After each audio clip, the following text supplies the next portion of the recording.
This is TWiT.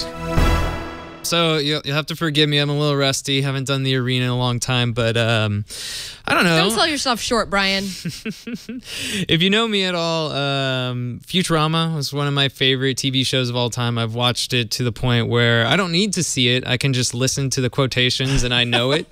But as I'm sure you guys are aware, it got pulled off of Netflix because you guys are big Futurama fans, right? Mm-hmm. Yeah. Maybe Flo? Yeah. Yeah. I've had my time with I'm a fan of Matt Futurama. Groening. Graining. Can never say his And last name. Billy West, and yeah, so they came out with a game, of course, on Android relatively recently. I've been holding off playing it because I'm not the kind of person that likes to play. I think it was like Simpsons Tapped Out and stuff. Yeah, that game is like, it has a following. I saw a lot of addiction to those sort of games, and I kind of wanted to stray away from that. But this one I couldn't put off any longer. But what they've done is they've incorporated a lot of the stuff, all the nuances of Futurama into a game, and they actually got the same voice actors and stuff.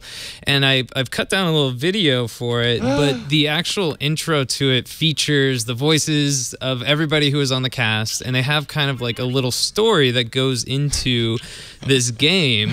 And it ties into everything pretty well. And there's all these little nuances and secrets and things that you go along and you're like, oh, I remember that episode where they talked about, Nibbler doing this one thing. Or, the little robot that the Bender hated is the one that you use to fix everything. And so, it's very similar to some of those games where you go along and you unlock things and you start out with just Fry, the main character, and you move along and you try and rescue other characters from the show as you go along.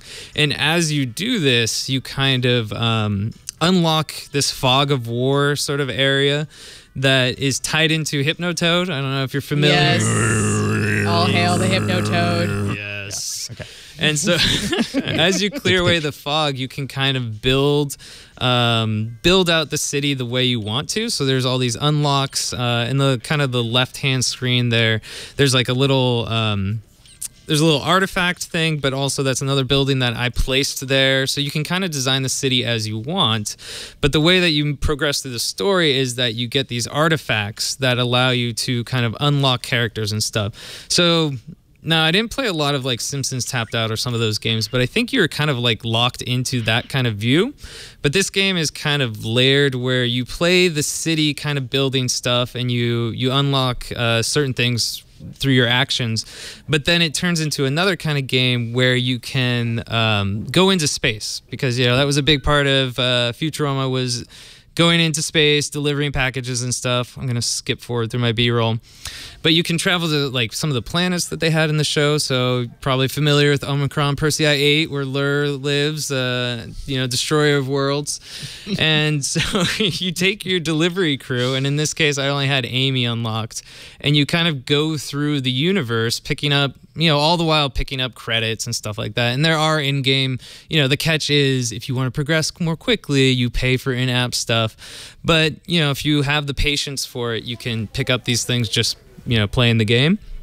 And so one of the other layered game types that they have in it is this 8-bit style, kind of old school, it's very similar to Final Fantasy-esque yes, fighting totally. style. I love it. Wow. But it's not completely just... it doesn't. You have to kind of interact with it too while it's doing it. So you tap the characters, but there's a timing mechanism and specials and stuff.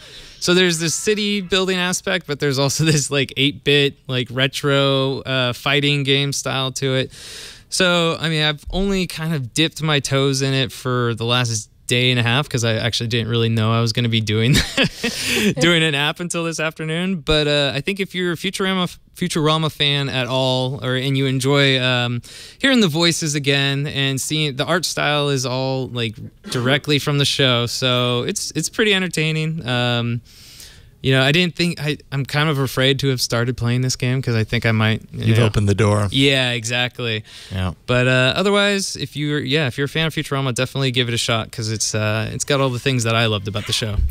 That's And awesome. I think it's free. In-app purchases. Freemium. Yeah, exactly. So not my favorite style of game, But I mean, the question there then ends up being: is it freemium to the point to where it feels like a pressure sort of thing, where if you're going to play it and have any sort of fun, you need to like keep up to speed with buying things. You feel like you need to. I was reading through some of the reviews. I think you may, if you progress far enough, it gets to the point where it almost seems like you have to. But I'm not that far into it. But I think the consensus is that you can get by without having to buy stuff. But if you really like the game, you're probably going to start buying stuff in it. Slippery slope. Yep, absolutely. That's awesome. Futurama Worlds of Tomorrow. I love the art style of Futurama is awesome, and obviously they're going to make the game in that style, and looks awesome. I think Ron should be afraid. Ron should be very afraid.